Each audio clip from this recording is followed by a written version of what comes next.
Today's video is all about braising. To demonstrate this simple cooking technique, I'm going to be cooking a delicious braised butternut squash with creamed leek and spinach. Braising is such an incredible cooking technique to learn and will make creating delicious, hearty plant-based dinners easier than you could ever imagine. So let's get cooking and I'll demonstrate the key steps of braising vegetables. So we'll start by browning or caramelizing the squash. Wait, back it up a bit. How big should we cut the squash? This is really up to you, but my preference is to go on the larger side. This gives the vegetable more time to soak up the aromatics and the broth that you're using. You can also get more browning and caramelization on the vegetable during the frying process without overcooking it. First things first, make sure you've got some damp kitchen roll or a tea towel down. I've got this handy silicone mat, which is super sticky. I got it off Amazon. There'll be a link in the description box if you fancy getting yourself one. And it just keeps the chopping board from moving, making it really safe when you're chopping. So to start off with the squash, we're actually going to peel it. And that's just because with the braising method, I don't think the skin is going to get as caramelized as we might want. So I'm going to take it off. This might be tricky for me because this peeler isn't particularly good, but we're going to see if we can make it work. Okay, it's not too bad. Just have to put a lot of pressure on it. Just rotate the squash as you peel. Hopefully you've got a slightly better peeler than me and it's not going to take you quite as long. So I've actually switched to the knife just because it's literally going to take me all day with that peeler.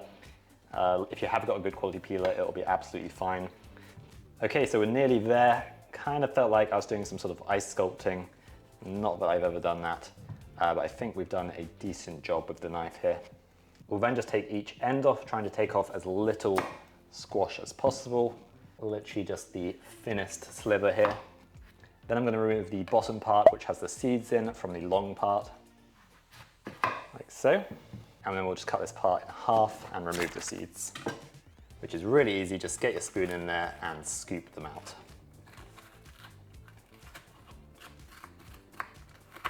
For the recipe, I'm only actually going to use the long bit, and I'll save the other bit maybe for like a pumpkin curry. So with this long bit, I'm going to cut it into 4 as equal sized pieces as possible. So I'm just going to go down the middle there. We've got these really nice large slabs of butternut squash, all roughly the same sort of size and thickness, so that they cook evenly. You are of course welcome to use these. They'll probably cook a bit quicker as they're hollow, but I'm just going to stick with these 4 pieces for now. So what is braising? Well, if you ask Google, it's to fry food and then cook it in a closed container. And honestly, it's as simple as that, but there are a few steps you can take to improve your chance of success. But first, why should you braise vegetables? Because I think most people associate braising with cooking meat dishes. Braising gives you deep, rich flavor, tender vegetables, and at the end, you're left with an incredible gravy. It's also incredibly versatile, works with most vegetables, and can be adapted depending on what ingredients you have on hand. So pop a frying pan over a medium-high heat. If you've got an oven-proof one, that would be great, so you can just pop it straight into the oven to braise. I do not, so I'm going to be putting it into an oven-proof dish once it's ready. Get the pan nice and hot before you add any oil. I'm just going to go for about a tablespoon of oil. And then once your oil is hot, add in your squash. The good thing about this squash is it has a really flat bottom, which means it's going to get lots of lovely color on there. Lots of surface area to caramelize. You want this hot enough to sort of caramelize the squash within a few minutes, but not so hot that it just burns it straight away. The pan will get hotter as you cook, so you may need to turn down the heat. And I'll just rotate the squash around the pan every now and again, as it's likely that the pan isn't completely even. And we want a nice even caramelization. So I can see on the edge of the squash that it is starting to brown, so I think they're probably ready to turn over. And there you go, they've got a really lovely brown caramelized color. So do I really need to sear or brown the vegetable first? And the answer is not necessarily. With some vegetables, I might not. For example, you can make delicious, subtly flavored braised fennel without browning it first. But browning the butternut squash first is going to add a rich, deep flavor, both to the squash and to the gravy that is created in the braising process. So just gently flip them over. Those ones look absolutely beautiful. And we'll just repeat that on the other side.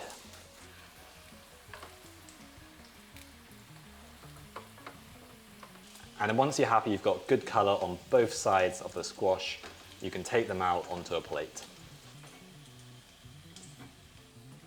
And they are looking absolutely beautiful. Next up, we're going to add our aromatics. We're talking herbs, spices, onions, celery, carrot, curry pastes, and so much more. For the bouquet garni, I've got parsley stalks, I've got bay leaves, and I've got some fresh rosemary. So just bundle them together. So ideally you would have string, but we don't have any, so I've just thinly sliced the outer leaves of the leek, and hopefully that's going to do the trick. So I'm just going to pop that in the middle, and then I'm just going to tie a knot with that. I think I will tie it together in a few spots, just to be extra safe. It is surprisingly resilient, this the outer leaf of the leek, and hopefully it's going to do the trick. This bouquet garni is just going to release all its aromatic flavors into the stew, and then at the end we can just grab it out and it will have done its job. So there you go, that is my very makeshift bouquet garni, but I think it should do the trick.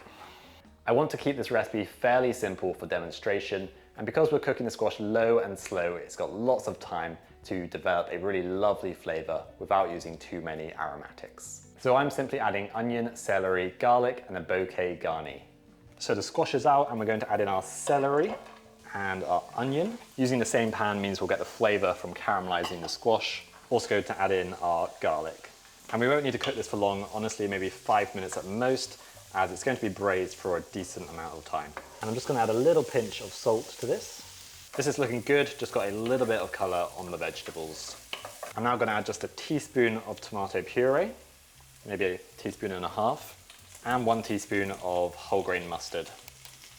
And then stir those in. You want to cook out the tomato puree, get it really nice and caramelized. It can be quite bitter, so cooking it out now will remove that bitterness and release the sort of natural sweetness of the tomato. We'll now add the squash back in and add the liquid. This step has a couple of stages. The first is to deglaze the pan with wine, beer, cider, vinegar, fruit juice. There's loads of options, and that's just going to add a lovely concentrated aromatic flavor. And then I'll deglaze the pan with white wine. And by deglazing the pan, we're getting all the sort of caramelized bits from when we cook the squash and then the vegetables up off the pan and into the sauce, which is where we want it. Once you've deglazed the pan and reduced that liquid, we can add in the main liquid, which is going to be a broth or just plain water. Pour in your broth to about 1/3 or halfway up the vegetable. You don't want to add too much, or else you'll end up with a really wishy-washy gravy, but it doesn't really have too much flavor. Whereas if you don't add enough, then it's going to dry out and you're not going to properly braise the vegetables. We'll now add in our squash pieces back. Also going to add in our bouquet garni. And then just add in vegetable stock up to about 1/3 or halfway up the butternut squash. That is looking absolutely beautiful. Now we can add black pepper, as it's not going to burn. Good grating. Butternut squash is quite sweet, so the black pepper is going to counter that sweetness. So we'll just bring this to a simmer now. You can just see that is going to create a delicious gravy. So that's simmering now, and I'm going to transfer it to an oven-proof dish. Almost forgot, I'm also going to add in some lovely butter beans. Add a bit of protein and fiber to our meal. And then I'm just going to wrap it in tin foil. You want to make sure it's completely airtight so that all the steam stays in. And now it's time to cook the braised squash. Simply cover your pan and either cook low and slow on the stove or low and slow in the oven. Personally, I love to do it in the oven as it requires less watching over, and when you do it on the stove top, it's easy to over-reduce the liquid. The low temperature means that the vegetables will slowly release their flavor into the broth, but also the vegetables will soak up any aromatics that you've used. So the squash is going in the oven at around 160 degrees, and I think I'm going to give it 20 minutes to start with. Now that the braised squash is sorting itself out in the oven, I've got some spinach that's been hanging out in the freezer for far too long, and we're going to make something absolutely delicious with it. Creamed spinach is the perfect recipe to use it up and transform it into something really indulgent and addictively good, which is not something I usually say about frozen vegetables. So the leek I've thinly sliced, and I'm just going to dunk it into some cold water. Leeks typically get very dirty as they're grown deep into the ground and they've got lots of layers to trap the mud in. So it's a good idea to give them a good old wash. I'll just sort of rough them up, get my hands in there, and then I'll just leave it for a minute to let the dirt sort of settle to the bottom. And then just transfer it to a colander. Some people will just dump this into the colander, but then the dirt in the water is going to go back on top of your leeks, and that's obviously not what we want. So I just sort of skim them off the top with my hands. And then I'll just give it an extra quick rinse, and then they'll be good to go. So we'll get the onion and the leek cooking now, and we're going to heat up a frying pan over a medium heat. For this dish, I'm going to use olive oil, but also a touch of vegan butter. I find buttery leeks are just the best thing ever, so just a little bit goes a long way. Of course, you don't have to use butter. You can use just olive oil or even just cook in veggie stock.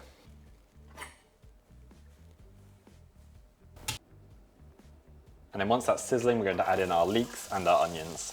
Also going in with a pinch of sea salt, and we'll cook this down for about 12-15 minutes, I'd say. We're not going to rush it too much, just let it sort of slowly cook nicely. Get the onion and the leek really nice and soft and almost velvety.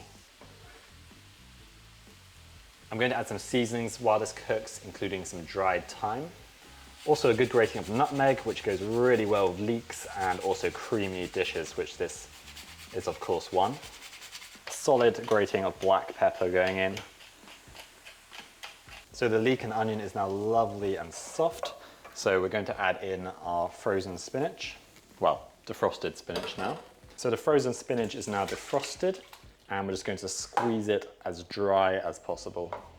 So just grab one little handful at a time and get as much liquid out as possible. Don't have to go too crazy, because when we add it to the frying pan, some of the moisture is going to be cooked off then as well. And just break that up and mix it through the leek and onion. You could use fresh spinach. I just find it's always disappointing when you empty out the bag and you end up with like literally a tablespoon of spinach once it's cooked. So now I'm just going to add cashew cream, a tablespoon at a time, until it's the right level of creaminess for me. I'm going to start with 3 tablespoons. And I'm also going to add some nutritional yeast for a bit of cheesiness, plus a little whole grain mustard. And then just mix that through. I am just going to add a splash of veggie stock.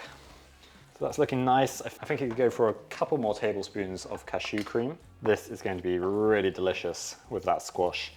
Just the spinach is quite dense and unseasoned. It can take a fair bit of seasoning. And there you go, that is a really delicious way to use your frozen spinach, and it's going to be perfect next to this butternut squash. Oh wow, look at that. I'll just check that the squash is cooked, and yes it is. The knife is going through very easily. I did take the lid off just for the last 15-20 minutes to reduce the sauce a little bit. And the bouquet garni has stayed together perfectly. So the leek did work, and you've got a beautiful sauce in here. Really nice. And now to serve, we'll go for a spoonful of that lovely creamy leek and spinach. Then that incredible braised butternut squash. And then of course that delicious sauce. So excited to try this. And that deserves a space in any restaurant. Okay, here we go. Let's dig in at last. I'm just going to try the squash on its own first. Wow, that is just buttery and tender. Truly the best way to cook, especially on a weeknight. Honestly, you guys have got to cook this. The squash just has so much flavor. It's caramelized on the outside, and then inside it's been infused with that bouquet garni, the wine, the vegetable stock. Really delicious. And then you've got the spinach and the leek, which are nice and creamy, and they've got a nice little subtle hint of nutmeg going through them. And then that gravy, the sauce with the beans, just brings it all together. You guys really have to try this and let me know what you think.